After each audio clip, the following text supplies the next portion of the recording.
안녕하세요.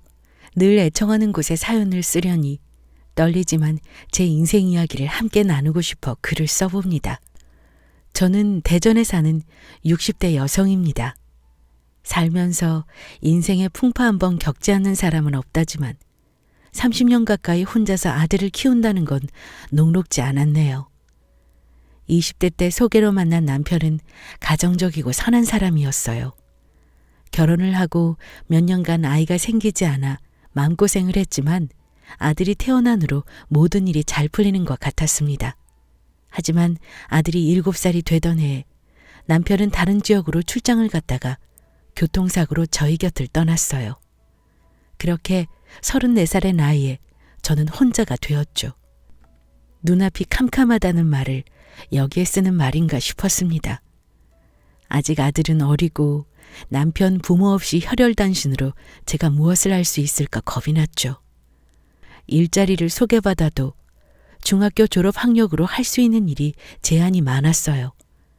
건설 현장 밥차, 캔 음료수 공장, 버섯 농장 일 등 가리지 않고 일을 하기는 했지만 어린아이를 아는 집에 맡겨놓고 일을 한다는 게 쉽지는 않았습니다.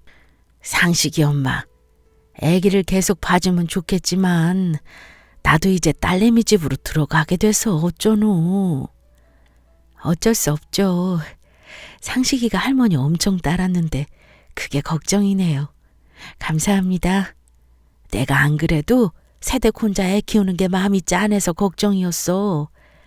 내가 어제 노인정에 갔다가 들었는데 집 앞 사거리에 새로 개업한 식당에서 주방 직원을 구한다네.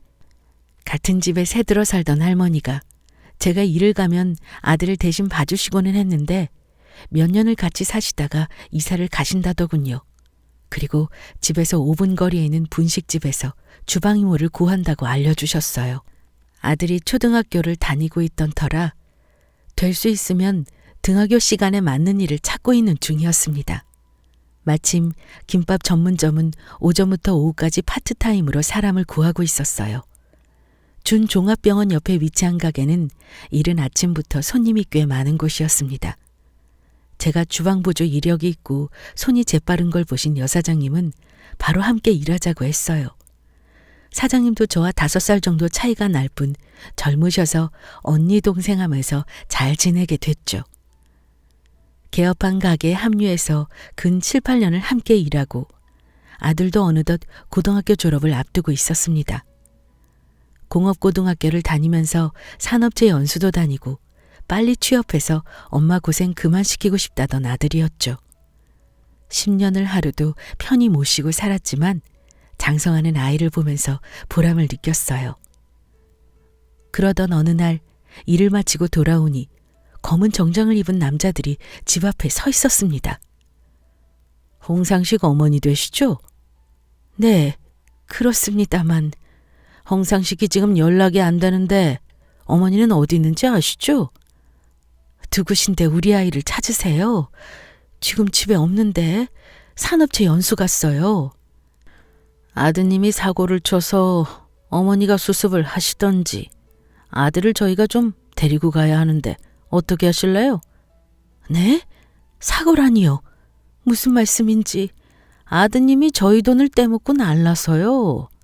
저희는 어느 쪽이든 상관없고 돈만 받으면 되는 입장이라서. 남자들은 알고 보니 게임 도박장을 운영하는 사람들이었습니다. 바다랜드라는 사업장을 운영한다고 했는데 아들이 거기서 게임을 하다 빚을 졌다고 했어요. 한 번도 생각해 본 적 없는 일이라서 놀라다 못해 다리에 힘이 풀렸습니다. 그러고 보니 아이와 전화통화를 안 한 지 3일이 넘은 것 같았어요. 아들에게 급하게 전화를 했습니다. 몇 번을 해도 전화를 받지 않아서 아들과 같은 학교를 다니는 친구 녀석에게 전화를 했죠. 철훈이? 혹시 상식의 연수 간 산업체 전화번호 아니? 연수요? 무슨 연수 말씀하시는지. 곧 졸업이라서 저희 이번에 아무도 연수 안 갔는데요. 그럼 상식이 어디 있는지 아니? 연락은 되고? 상식이 안 본 지 몇 주 된 것 같은데요. 집에 있는 거 아니었어요? 아들이 사라졌다는 걸 알게 됐어요. 며칠 전 통화에서 건강 챙기라는 말이 마지막이었나 싶었죠. 아들이 했던 게임은 사행성 도박이었습니다. 남편들과 돈 문제를 해결하려고 따라갔더니 횟집같이 생긴 건물이더라고요.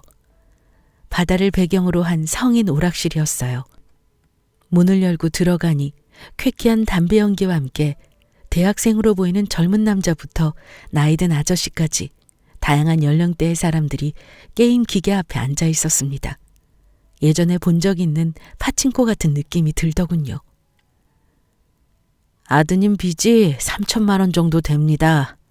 만약에 상환을 못할 시에 어머니 연대 책임까지 되어 있고요. 3천만 원이요? 아니 어쩌다가 그런 빚이... 저희 아이는 그럴 애가 아니에요. 아마 잘못하신 걸 거예요. 다시 한번 살펴봐 주세요. 우리 애가 맞는지. 서류 보여드릴게요. 아드님이 반년 전부터 여기 죽돌이라서 얼굴 모르는 사람이 없어요. 안 믿기시겠지만. 사장이라는 사람이 내민 서류에는 아들 사진과 함께 돈을 빌린다는 차용 증명이 되어 있었습니다.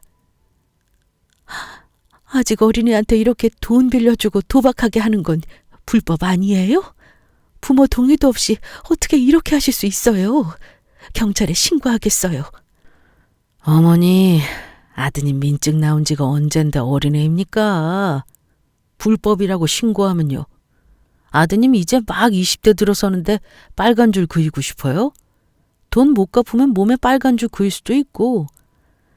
이러나 저러나 비슷하긴 하겠네요. 남자는 오히려 아들을 믿기로 협박을 했습니다. 아직 10대에 불과한 아이가 이런 일을 저질렀으니 돈은 어디서 구하고 어떻게 해야 하나 혼란스러웠어요. 일단 아들과 연락이 돼서 확인을 해야 뭐든 될 것 같았죠. 시일을 좀 달라고 빌었습니다. 돈이든 아들이든 뭘 알아보고 해결하려면 지금 당장은 아무것도 할 수 없다고요.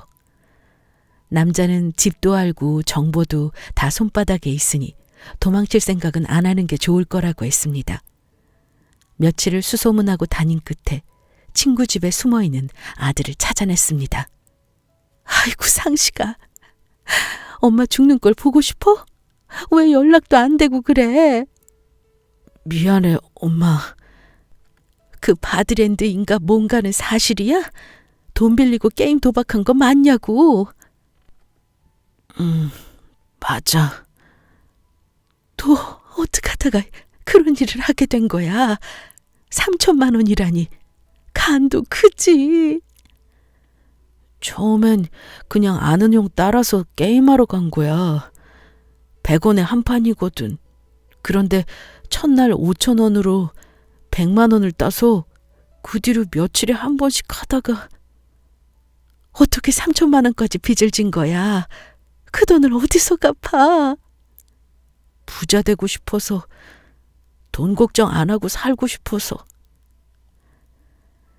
아이의 인생을 망칠 수 없었기에 적금 통장을 깨고 일하는 가게에서 가불도 하고 주변 지인들에게 돈을 빌려 겨우겨우 돈을 갚았습니다. 그 난리가 있고 나서 두 번 다시 이런 일이 없을 거라 아들과 맹세했었습니다. 하지만 한 번이 두 번이 되고 두 번이 세 번이 되어 20대에 직장을 다니면서도 아들의 도박은 끊을 수 없었어요. 어떤 날은 한 달에 한 번 와서 돈을 들고 가고 어떤 날은 두세 달에 한 번 찾아와 돈을 들고 가기 일쑤였어요. 돈을 안 주려고 모든 상황을 동원해봐도 죽는다는데 어떻게 할 수가 없었습니다. 근 15년을 그렇게 아들과 악을 쓰고 도박 때문에 싸웠어요. 몇 년 정도는 마음을 다잡는가 싶더니 도박 중독은 안 되더라고요. 아들은 30이 넘도록 얼마나 많은 회사들을 이직했는지 모릅니다. 그놈의 도박 때문에 한 직장에서 오래 버티지를 못하더군요. 그래서 당시 다니던 직장은 선배가 운영하는 회사라서 꽤 오래 다닌다 싶었는데 기어코 사달이 났습니다. 아들이 평소에 연락도 잘 안 하고 몇 달째 연락을 안 하기도 해서 이번에도 그런가 보다 하고 있었습니다. 반포기 상태였거든요. 홍상식 씨 어머니 되시나요? 네, 맞습니다. 누구시죠? 저는 상식이 선배입니다. 혹시 괜찮으시면 만나뵐 수 있을까요?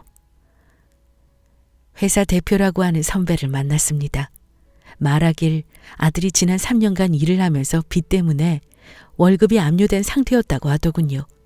대표는 아들의 도박 중독을 알고 있는 눈치였습니다. 어머니, 그리고 이 말씀은 드려야 할 것 같아 뵙자고 했습니다. 저랑 같이 살고 있었는데 행방불명된 지 4개월이 넘었습니다. 이런 적이 없어서 실종신고를 해야 하나 싶어서요. 그렇게 아들은 4년 동안 행방불명이 된 채 종적을 감췄습니다. 4년이라는 시간 동안 아들을 안다는 사람들은 다 찾아가 보고 용하다는 점쟁이도 찾아가 보고 돈을 빌렸던 사채업자도 찾아가서 아들한테 해코지했냐고 멱살도 잡아봤는데 아무 소용이 없었습니다. 무슨 일이 일어난 건지 죽었는지 살았는지 알 수가 없었습니다. 아무도 알지 못하고 아무도 도와줄 수 없는 일에 결국 마지막 선택으로 주민등록 말소를 신청했습니다. 살아있다면 어떻게든 반응이 오고 연락이 오겠지 하는 그 시간들이 어미로서 지옥 같은 시간이었죠. 희숙 씨, 이번 주말에도 기도하러 절에 가? 네, 사장님. 죽었든 살았든 제 새끼 앞길 보살펴야죠. 아직 살아있을 거야. 꼭 연락 올 거야. 자기 정성을 봐서라도 부처님이 돌려보내실 거야. 힘내. 고맙습니다. 먼저 퇴근할게요. 가게 사장님과 어느덧 25년이라는 시간을 함께 보내며 친자매와 같은 사이가 돼서 아들이 돈 문제가 생기거나 일이 있을 때마다 얼마나 많은 도움을 받았는지 몰라요. 그래서 늘 감사하는 마음을 가지고 가게 일을 했지요. 일을 마치고 집에 도착했더니 폰을 가게에 두고 왔지 뭐예요. 급하게 다시 가게로 돌아갔습니다. 핸드폰을 두고 갔다고? 없었는데. 에? 휴대폰을 다른 데 둘 데가 없는데. 사장님, 휴대폰 좀 빌릴게요. 제 폰에 전화해 볼게요. 사장님 휴대폰을 빌려서 제 폰으로 전화했더니 웬 남자가 전화를 받았습니다. 여보세요? 혹시 휴대폰 주우셨나요? 제가 그 휴대폰 주인인데요. 제가 지금 외부에 약속을 와 있어서 저녁에 뵐 수 있을까요? 네, 어쩔 수 없죠. 저녁 6시에 거기서 뵙죠. 휴대폰을 주운 남자는 가게 근처 카페에서 보자고 했습니다. 안녕하세요. 혹시 휴대폰 주우신 분? 예, 맞습니다. 김재용입니다. 폰 감사합니다. 정희숙입니다. 약속 장소에 갔더니 더블버튼 양복을 멋지게 입은 노신사가 앉아 있었어요. 낯이 익기도 하고 인상이 좋아서 눈길이 더 가는 남자분이었습니다. 혹시 어디서 주우셨는지? 가게에 밥 먹으러 갔다가 땅에 떨어져 있어서요. 그랬구나. 만나김밥 말씀하시는 거죠? 네네, 맞습니다. 단골 식당이에요. 그러세요? 저는 거기서 일하는데. 알고 있습니다. 아, 네. 어떻게 살해해야 할지. 밥 한 번 같이 먹죠. 밥 한 끼 함께 하자는 말에 식사를 제가 샀어요. 신사부는 부인과 사별한 지 7년이 됐다고 했습니다. 제게도 넌지시 남편과 자식에 대해 묻더군요. 젊었을 때 남편을 잃고 아들이 하나 있는데 행방불명 상태라 했습니다. 안타까운 사정에 공감을 많이 해주셨어요. 혹시 도움이 필요하면 말하라고요. 그 후로 가게에 식사를 하러 오실 때 안면이 있어서인지 더 챙겨드리게 되더군요. 희숙 씨, 저 남자 손님이랑 친해 보이네? 저번에 휴대폰 찾아주신 분이에요. 그게 다가 아닌 것 같은데? 네? 무슨 말씀이세요?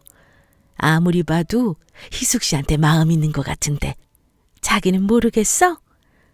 사장님, 그런 거 아니에요. 제가 아무리 아니라고 해도 사장님은 짓궂게 손님과 제 사이를 의심하셨어요. 희숙 씨, 저기, 내가 갑자기 이런 얘기한다고 놀라지는 마. 네, 말씀하세요, 사장님. 나 자기랑 같이 25년 동안 이 가게 이만큼 키웠으면 할 만큼 한 것 같아. 나도 좀 있으면 일흔이고. 그래서 말인데 가게 다른 사람한테 넘기고 이제 좀 쉬려고. 사장님, 이렇게나 갑작스럽게요? 좋은 조건으로 가게도 인수하고 건물도 사주겠다는 사람이 나타나서 그래. 희숙 씨도 이제 60대 중반인데 쉬라고 하고 싶지만 자기는 일해야 하니까 내가 좋은 자리도 알아봐 놨어. 좋은 자리요? 여기서 멀지 않아. 요 앞에 한정막이랑 은행 있는 빌딩 있지? 거기 청소하는 일인데 어때? 근무 환경도 좋고 월급 많이 준다더라. 내가 희숙 씨 추천했는데 할래? 저는 무슨 일을 해도 좋은데 사장님이랑 정들었는데 더 이상 자주 못 본다고 생각하니까 벌써부터 힘드네요. 어느덧 20년이 훌쩍 흘러 40대 젊은 패기로 함께하던 두 여자가 어느덧 60대를 지나 70대를 앞두고 있더군요. 전쟁터를 함께 누빈 전우 마냥 우리는 한참을 끌어안고 마지막 작별 인사를 했습니다. 면접이나 다른 절차를 모두 생략하고 바로 빌딩 청소 일을 하게 되었어요. 전화로 안내를 받고 첫 출근을 했는데 이게 무슨 일인지 사무실을 배정받았지 뭐예요. 정확하게 건물 시설 청소 총괄직으로 청소하는 분들을 관리하는 자리였어요. 김밥집 사장님이 확실하고 좋은 자리 준비해뒀다고 하시더니 이렇게 높은 자리인 줄 몰랐었죠. 첫날부터 얼마나 긴장했는지 청소 직원분들하고 인사를 하는데도 손을 덜덜 떨었습니다. 그날부터 시설과장으로 불리면서 일을 하게 되었죠. 늘 몸을 써서 일을 하다가 처음으로 관리직을 하다 보니 적응이 안 되더군요. 직원들 관리하고 빌딩 맨 위층에 있는 사무실 한두 개만 가끔 정리하면 되는 일이었어요. 무엇보다 첫 월급을 받았을 때는 너무 놀라서 영을 잘못 받나 했을 정도였죠. 하는 일도 별로 없는데 이 돈을 받아도 되나 싶더라고요. 다시 한번 김밥집 사장님께 너무 감사했어요. 일을 마치고 집으로 가는데 그때 휴대폰 찾아주신 신사분이 건물 앞에 서 계셨어요. 손에 장미꽃 한 다발을 들고 있었는데 제게 불쑥 내미는 게 아니겠어요? 가게 없어지고 오랜만이네요. 데이트 신청해도 되겠습니까? 이걸 저 주신다고요? 데이트요? 네, 정 여사한테요. 시간 되시면 저랑 드라이브 같이 가시죠. 날씨도 좋은데. 오랜만에 보는 반가운 얼굴에 놀라고 남자한테 데이트 신청받은 게 몇십 년 만이라 놀랐어요. 60대가 훌쩍 넘은 나이인데도 마음은 소녀같이 두근거리더라고요. 제게 부담스럽게 생각하지 말고 친구처럼 같이 시간도 보내고 바람도 쐬고 하자더군요. 일에 여유도 생겼고 딱히 친구가 많은 것도 아니고 해서 그러자 했습니다. 그분을 만나고 누군가에게 관심을 받는다는 게 이렇게 설레고 행복한 일인지 처음 알았습니다. 문을 나설 때면 먼저 문을 열어주고 식사를 할 때는 제 수저와 물부터 챙겨주고 차를 마실 때면 제 취향을 알아서 맞춰주고요. 무엇보다 저를 진심으로 소중하게 대하고 따뜻하게 바라봐주는 눈빛은 제 안에 있는 줄 몰랐던 아픔과 외로움을 치유해주는 것 같았습니다. 하루는 외곽으로 나들이를 갔다가 벤치에 앉는데 제가 앉을 자리에 손수건을 깔아주더군요. 부모한테도 못 받아본 애정을 받는 것 같아 울컥하더라고요. 저는 제가 외로운 줄 몰랐어요. 재홍 씨가 옆에서 챙겨주고 함께 해주니까 그제야 제가 한평생을 외로워하며 살았구나를 아네요. 정 여사, 우리 자식들도 장성했고 누구 눈치 볼 거 뭐 있어요? 인생은 60부터라고 하잖소. 결혼을 전제로 만납시다. 내가 남은 여생 외롭지 않게 함께하리다.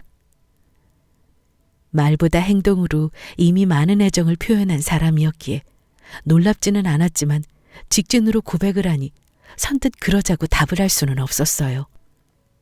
내 나이 60에 이렇게 꿈 같은 남자가 나타났지만 이 사람에게 내가 이런 대접을 받고 사랑받을 자격이 있는 건가 싶더군요. 늘 눈치 보고 마음 졸이며 살았던 기억이 나란 사람이 되어버린 기분이었으니까요. 일단은 서로 알아가는 시간을 많이 가지자고 애둘러 거절했습니다. 실망하는 기색이길래 많이 좋아하고 있다고 우선 천천히 만나보자고 했어요. 그렇게 조금씩 서로의 일상에 스며드는 관계가 되었죠. 몇 달을 청춘들처럼 매일 만나고 데이트하는 연애를 했습니다. 사람이 나이를 떠나 사랑을 하니까 얼굴도 몰라보게 좋아지고 건강해지는 느낌이었어요. 건물에서 같이 일하는 직원들도 피부과 시술 받은 거냐고 물어볼 정도였으니까요. 과장님, 누가 찾아오셨는데요? 저를요? 들어오시라고 하세요. 일을 하고 있는데 손님이 찾아왔다고 하더군요. 중년으로 보이는 남녀 2명이었습니다. 그쪽이 정희숙 씨예요? 예, 제가 정희숙입니다만. 얼굴 보니까 딱 알겠네. 순진한 척 불쌍한 척 하면서 꼬셨겠지. 네? 초면에 대뜸 무슨 경우인지 모르겠네요. 누구세요? 김재홍 씨 아시죠? 네, 압니다만. 김재홍 씨 아들 딸이에요. 두 사람은 남자친구의 자식들이었습니다. 남자친구가 결혼을 생각한 사람이 있고 지금 잘 만나고 있다고 얘기한 모양이었어요. 여기 건물에 일하는 것도 아버지가 해준 거라던데? 네? 그게 무슨 말이에요? 저 지인 소개로 여기 일하고 있는데? 이 아주머니 거짓말을 입에 침도 안 바르고 잘하시네. 이 건물 아버지 소유인 거 몰랐어요? 네? 모르는 척 하시겠다. 우리 아버지 돈 보고 접근한 거 누가 모를까 봐서? 저는 몰랐어요. 언감생심 누가 누구를 넘봐? 만나는 것도 결혼하는 것도 안 될 말이지. 두 사람은 제가 전혀 모르는 얘기를 계속 하더군요. 이 일대가 거의 아버지 땅이고 건물인데 모른다는 게 말이 되냐면서요. 그때 남자친구가 어떻게 알았는지 찾아왔어요. 그만! 너희 여기가 어느 자리라고 찾아와. 내 허락도 없이. 아버지, 여기 온 건 어떻게 아시고? 김비서가 말해주더라. 너희는 다 내 손바닥 아니지. 내가 모르는 게 있어? 못된 심보 고치라고 그렇게 말했건만. 그래도 결혼은 안 돼요. 아무리 아버지가 원하셔도 그건 안 돼요. 내가 70살 앞두고 남은 인생 사랑하면 살겠다는데 자식놈들이 축하는 못해줄 망정. 왜? 너희한테 돌아갈 재산이 줄어들까 봐 그러냐? 난 이미 줄 만큼 해줬고 남은 재산은 사회에 환원할 거니까 알아서들 살아. 아버지, 진짜 노망나신 거 아니에요? 어떻게 이런 아줌마랑 재혼한다고 하시는 거예요? 말버릇 좀 고쳐. 나한테 너무 아까운 사람이야. 그리고 앞으로 한 번만 더 나 모르게 정 여사 괴롭히면 가만 안 둘 테니까 그렇게들 알고 있어. 가봐라. 우리 방해하지 말고. 남자친구의 단호한 말에 자식들은 못마땅한 눈으로 저를 쳐다보고 갔습니다. 갑작스런 일들로 정신이 없어서 무슨 말부터 해야 할지 모르겠더군요. 제가 놀랐다고 생각했는지 남자친구는 제 손을 잡고 여태 있었던 일들을 들려줬어요. 이렇게 알려지게 될 줄은 몰랐어요. 당황했겠지만 내 얘기 좀 들어봐요. 네, 말씀하세요. 3년 전 남자친구는 다리가 골절돼서 제가 일하던 분식집 옆 병원에 잠시 입원한 적이 있었다고 해요. 부인도 없고 자식들은 외국으로 이민 가 있는 상태고 해서 직원들만 가끔 병원에 들여다보고 혼자 무료하게 병원에 있었다고요. 병실에만 있으니 답답해서 휠체어를 타고 병원 입구까지 나와 바깥바람을 쐬는데 제가 그날 폐지 주우시는 할머니에게 김밥이랑 음식을 챙겨주는 걸 봤다고 했습니다. 바람이 차다고 따뜻한 음식 먹으라고 챙기는 그 모습에 예전에 일찍 돌아가신 어머니가 겹쳐 보였다고 했어요. 처음 시작은 그렇게 했고 분식집을 불어 자주 찾아갔는데 갈 때마다 정여사 인품에 반했소. 내가 진짜 연이 닿아서 누군가를 만난다면 저런 여성을 만나서 서로 사랑하고 싶다 빌었지. 좋게 봐주셔서 감사해요. 하지만 여기 건물에서 일하게 된 건 어떻게 하신 거예요? 진짜 여기 건물주예요? 분식집 사장이랑 예전부터 친분은 있었고 하루는 가게를 갔더니 나이도 있고 돈도 벌만큼 벌었다고 일 정리하고 싶다더군. 그리고 정 여사가 늘 손에 물 묻히고 일하는 게 눈에 밟히기도 하고. 그래서 내가 가게랑 건물 인수해 준다고 대신 정 여사 편한 일 좀 하게 중간에 소개해 주는 척 해달라고 했지. 그래서 이렇게 된 거고. 하지만 저한테 얘기는 해주셨어야죠. 원래 재홍 씨가 저한테 과분하게 잘 해주신다 생각했는데 일까지 이렇게 도와주시는 건 부담스럽네요. 내 자식들이 뭐라고 한 거 내가 대신 사과하리다. 기분 상했다면 미안하오. 자식들 입장도 이해는 가요. 제가 많이 부족하니까요. 이렇게 대단하신 분인 줄 모르고 젊은 시절에 막노동부터 시작해서 건설업체 운영한 건 맞아. 돈도 벌 만큼 벌었고. 하지만 사람이 돈이 많고 명예가 있다고 성공하고 대단한 거요? 난 인생에 그 수많은 우여곡절을 겪고도 남을 위하고 도와주고 사는 정 여사가 더 대단한 사람 같소. 당신은 참 내게 과분한 여인이야. 제 마음을 어루만지는 말을 해주는 이 사람의 손을 어떻게 놓을 수 있을까요? 집에 돌아와서 잠자리에 누워서도 남자친구 자식들의 말이 떠오르고 결혼도 연애도 그만해야 하는 거 아닌가 별의별 생각이 들었습니다. 그리고 몇 년째 연락이 되지 않은 제 아들도 떠올라서 착잡한 심정이었죠. 남자친구의 자식들이 찾아온 이후로 저도 모르게 만남이 조심스럽더군요.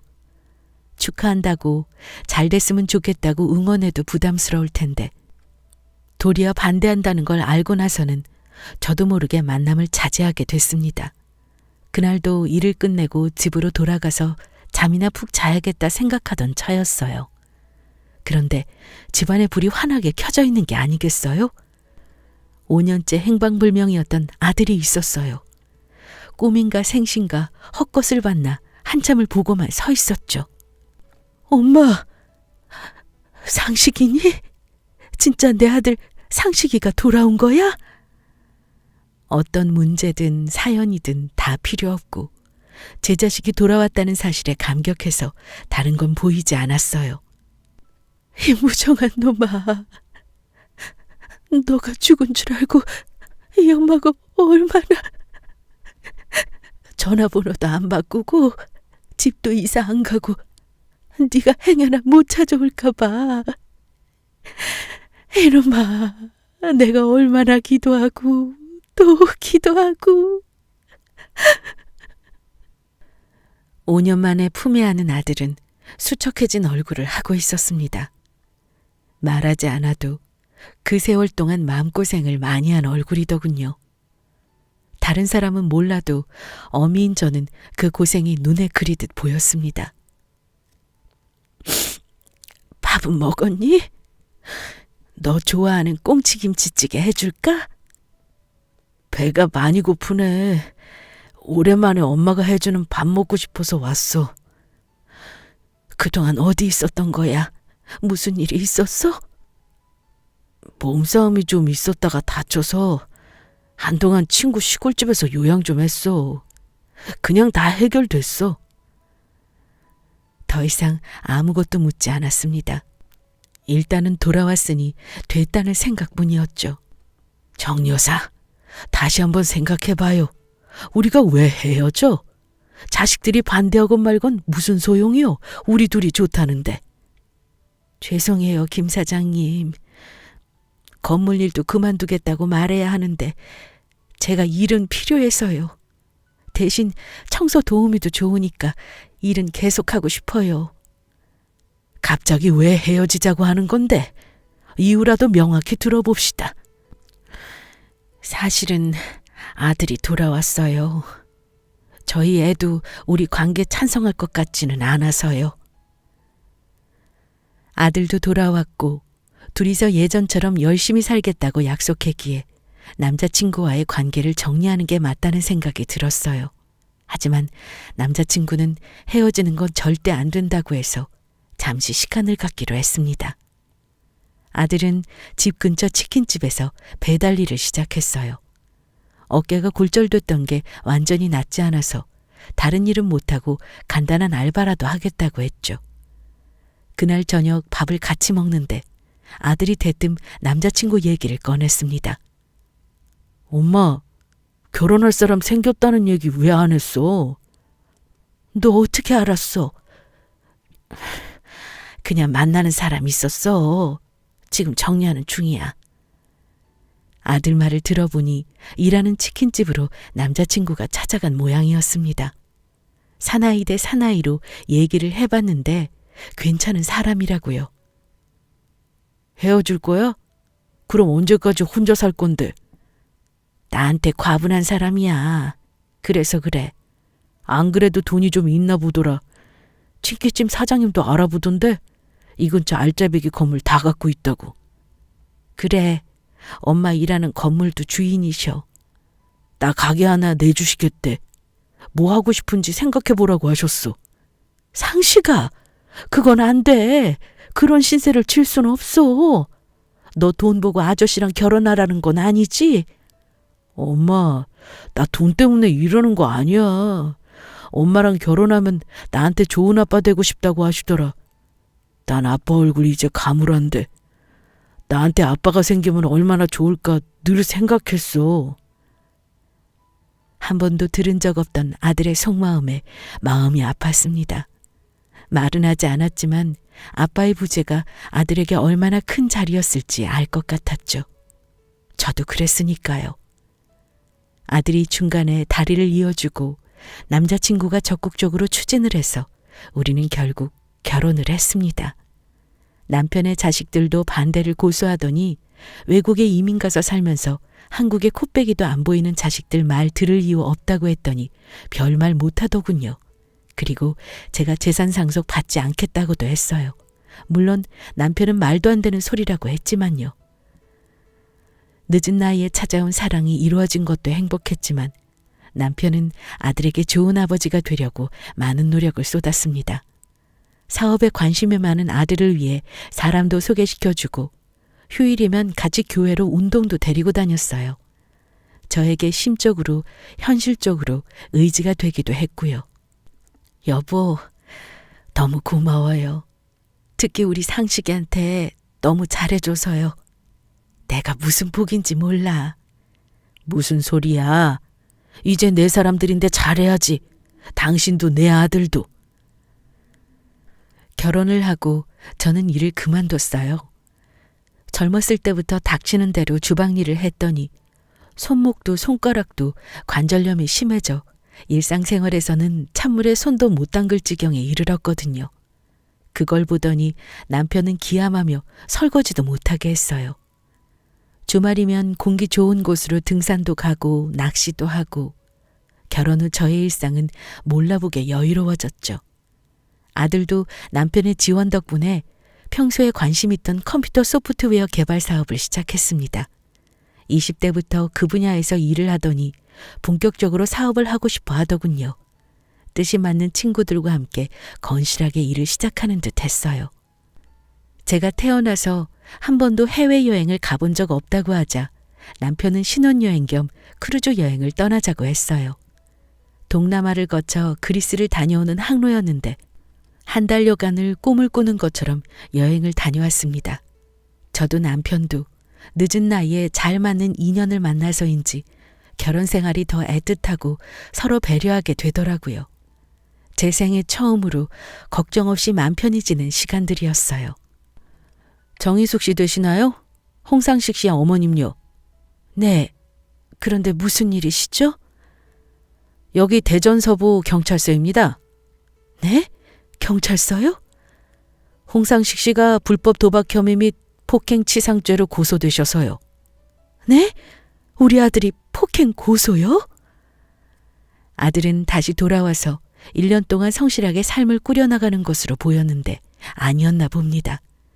남편과 이른 아침에 연락을 받고 경찰서로 달려갔더니 남자들이 서로 다투었는지 얼굴 여기저기가 멍투성이가 되어 조사를 받고 있었습니다. 그 중에는 제 아들도 있었습니다. 홍상식 씨 보호자 되십니까? 네, 부모입니다. 하우스 도박 현장에서 잡혀온 불법 도박 혐의자들 중에 홍상식 씨가 포함되고요. 자기들끼리 싸우다가 일이 커졌네요. 아마 대부분 조사받고 가석방 될 것 같은데 홍상식 씨는 경우가 달라서 연락드렸습니다. 하우스 도박이요? 우리 아들은 다르다니 무슨... 서로 도박을 하다가 시비가 붙었는데 홍상식 씨가 강석구 씨의 복부를 주먹으로 여러 번 쳐서 장파열로 현재 응급실에 실려간 상황입니다. 혼수 상태이고 오늘 밤을 기점으로 목숨이 위태로운 상태입니다. 피해자 가족분들이 합의를 안 하겠다고 하는 상태라서요. 담당 경찰이 가리킨 곳에는 피해자 가족으로 보이는 사람이 2명 있었습니다. 30대 정도로 보이는 젊은 사람이었는데 피곤함과 우울함이 가득했어요. 강석구 씨 누나와 매형되시는 분이시고요. 여기는 홍상식 씨 부모입니다. 서로 대화하시고 조속히 합의 보세요. 죄송합니다. 저희 아들이 동생분을 됐고요. 저희는 합의 생각도 없고 병원 빨리 가봐야 해요. 이대로 죽거나 깨어나도 불구가 될 수 있다는데 뻔뻔하게 합의니 뭐니 얘기도 꺼내지 마세요. 피해자 가족들이 나를 세워 말을 꺼내는데 저와 남편은 아무 말도 할 수 없었습니다. 야, 홍상 씨, 너 새아버지라는 사람인가 봐? 저 꼰대가 그렇게 돈이 많다고? 딱 보니 돈이 줄줄 흐른다. 이 자식, 그 입 다물어. 너희들이 나한테 작업친 거잖아. 바로 옆에서 험상궂게 생긴 남자가 제 남편을 보고 삿대질을 했습니다. 그러자 아들이 입에 거품을 물고 악을 썼어요. 지켜보던 경찰들이 와서 2 사람을 뜯어말렸지만 서로 싸우느라 정신이 없더군요. 홍상식 새아버지, 이놈이 어떤 놈인 줄 알고 아들 삼은 거요? 당신이 사업하라고 준 돈 하우스에서 한 방에 잃고 당신 명의 빌려서 또 몇 억 잃고 지금 미천이 없으니까 우리한테 작업 쳤다고 꼬장 부리다가 신고당한 거야. 너 그 입 안 다물어? 지들이 사기친 거잖아. 도박에 돈 딸 때는 입 다물더니 이렇다고 판을 엎으려고 해? 어디서 배워먹은 거야? 홍상식, 너 이 바닥에서 신용 다 잃어서 판에 끼워지지도 않잖아. 끼워준 은혜도 모르고 석구를 저렇게 패대기 쳐? 남편이 준 사업자금으로 도박에 사람을 폭행해서 혼수 상태라니 정신이 혼미해져서 기절할 것만 같았습니다. 그새 피해자 가족은 가버리고 없고 아들과 남자들은 또다시 패싸움을 하려고 하고 있었어요. 저도 모르게 절규하며 아들놈 멱살을 잡았습니다. 옆에서 남편이 저를 말리는 게 느껴졌지만 보이는 게 없었어요.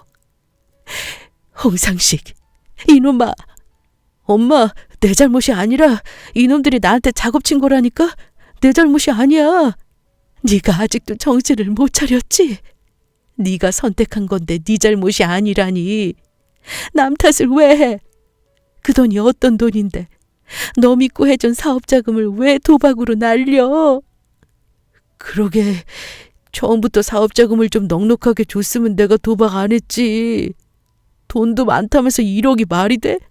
1억을 누구 코에 갖다 붙여? 눈이 돌아 남편을 향해 소리치던 아들의 뺨을 매섭게 내리쳤습니다. 내가 인간이 아니라 짐승을 낳아서 길렀구나. 정신 차리겠다고 약속한 게 엊그제인데 아직도 이러고 있어? 왜? 남자들끼리 패싸움도 모자라 저까지 앞세 아들과 싸우자 경찰은 난감했는지 각자 떨어뜨려 놓았습니다.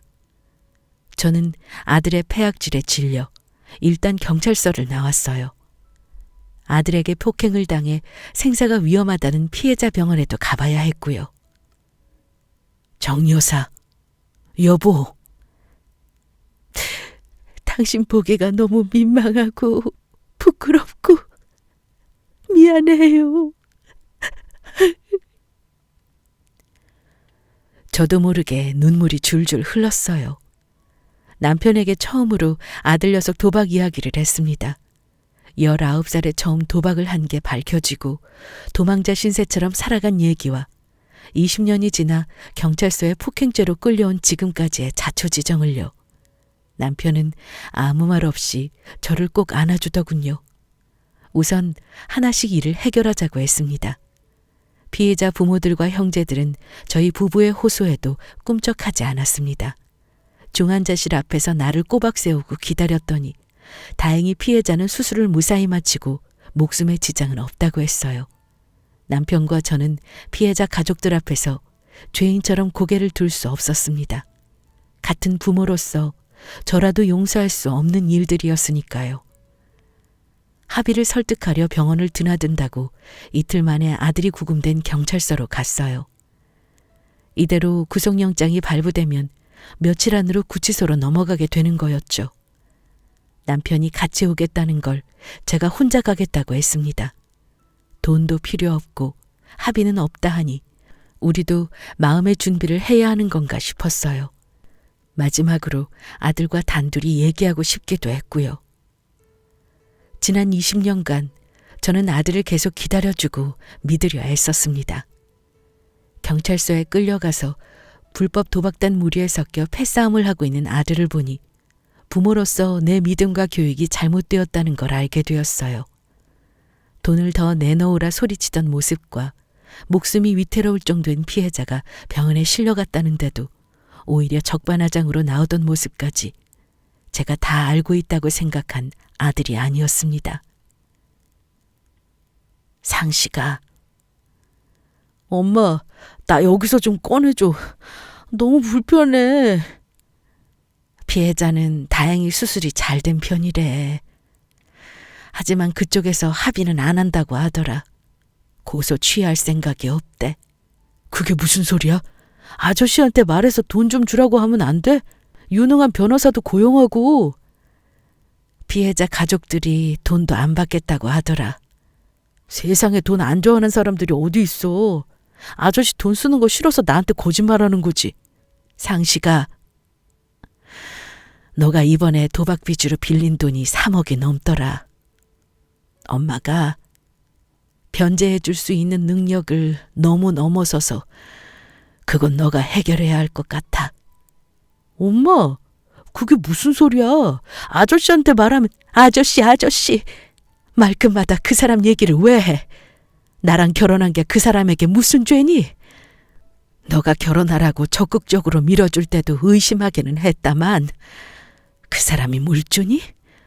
그 사람 돈을 왜 네 돈같이 생각해? 그럼 가족이 남이야? 부모가 자식한테 그 정도 해줄 수 있는 거 아니야?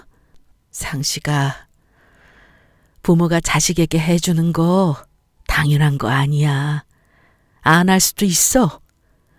너가 여태 나한테 한 달에 한 번씩 돈 달라고 해서 들고 가고 사고 치는 것도 내가 수습하고 했는데 다 소용없는 짓이었다는 걸 알게 됐어. 이제 그만할 생각이야. 엄마, 그게 무슨 말이야? 그만하겠다니. 내가 널 세상에 내놓은 죄로 모든 걸 감수하겠다 생각한 게 문제였다. 아저씨랑 이혼하고 남남으로 살던지 그 전에 내가 모든 속세의 인연을 끊고 너와의 연도 끊든지 할 생각이야. 나이 40이 되도록 변하지 않은 너를 더 이상 믿을 수가 없구나. 너가 만들어낸 문제들은 앞으로 스스로 해결하렴. 엄마 가지 마.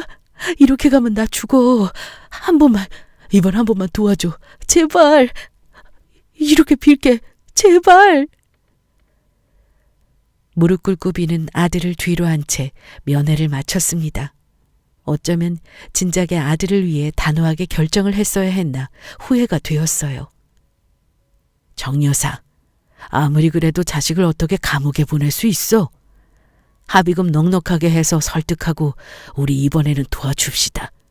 본인도 이번이 마지막이라고 하잖아. 여보, 말이라도 고마워요. 내가 4배로 낳은 자식이라 누구보다 잘한다고 자신했던 게 잘못이었나 봐요. 하지만 더 이상 당신한테 신세질 수도 없고 더 이상 받아주면 안 된다고 생각해요. 남편은 저의 단호한 말에 어쩔 수 없이 따르는 눈치였어요.